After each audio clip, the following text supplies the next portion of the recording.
பாடுபட்டு எனக்கு பலன் இல்லாமல் போயிடுச்சு. ஆண்டவா ஆண்டவா என்னை மவுத்தடியாக அடிச்சுட்டானே.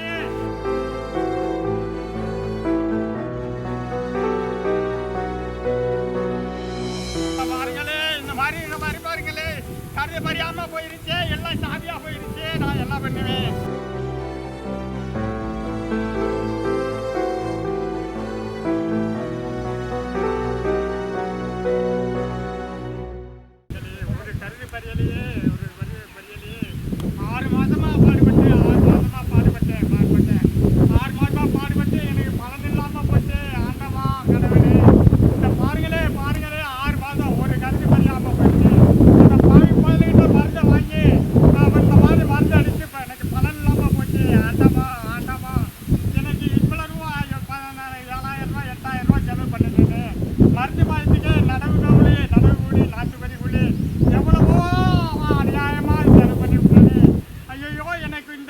பலனே இல்லாமல் போச்சு. ஆண்டவா இருக்கே, எனக்கு ஒரு பலனும் இல்லாமல் போச்சு. ஒரு வருஷமா பாடுபட்டு எனக்கு பலன் இல்லாமல் போயிடுச்சு. ஆண்டவா ஆண்டவா என்னை பவுத்தடியாக அடிச்சுட்டானே.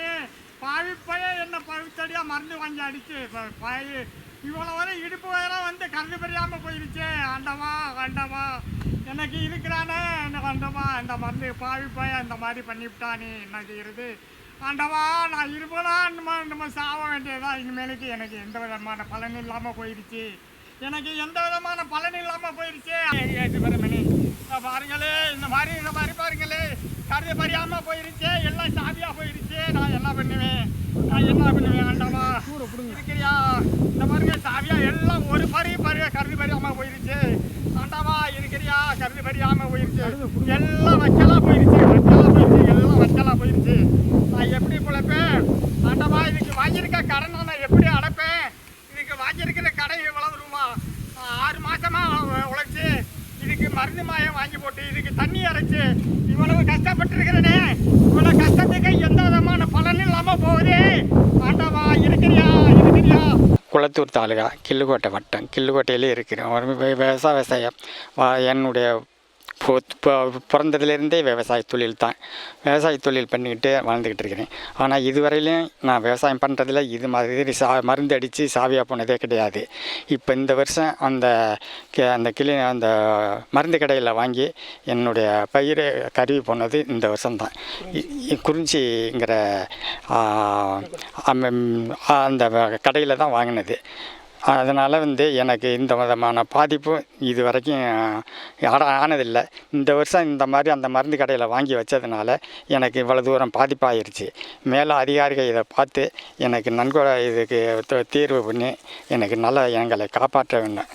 இன்னும் எவ்வளோ செலவு பண்ணியிருக்கீங்க இந்த நடவுக்கு? இதுக்கு எப்படி பார்த்தாலும் 3 லட்சம் ரூபாய்க்கு வந்திருக்கும். சுமார் ஒரு 3 லட்சம் ரூபாய் அது ஆகிருக்கும். இது அதிலேருந்து எங்களுடைய உழைப்பு, தண்ணி பாய்ச்சினது, களை பறித்தது, இதெல்லாம் எங்களுடைய சொந்த உழைப்பு. நாற்று பறித்தது, நடவு நட்டது, வரப்பு வெட்டினது, இந்த கூலியிலே நெருக்கி 3 லட்சம் ரூபாய்க்கு வந்துருச்சு. அதனால் எங்களை நீங்கள் பார்த்து தான் எங்களை காவந்து பண்ண வேண்டும். எங்களால் பிழைக்கிறதுக்கே வேறு வழி இல்லாமல் போயிடுச்சு. இந்த விவசாயத்தை கொண்டே தான் நான் பிழைச்சிக்கிட்டு இருந்தேன். இப்போ நீங்கள் இந்த மாதிரி நிலைமை எனக்கு வந்ததுனால இதுக்கு நல்ல எனக்கு ஒரு தீர்ப்பு எனக்கு தான் நீங்கள் தான் சொல்லணும். உங்கள் பேர்? என் பேர் சூசை மாணிக்கம். செய்திகளை உடனுக்குடனும் துல்லியமாகவும் தெரிந்து கொள்ள சப்ஸ்கிரைப் பண்ணுங்கள்.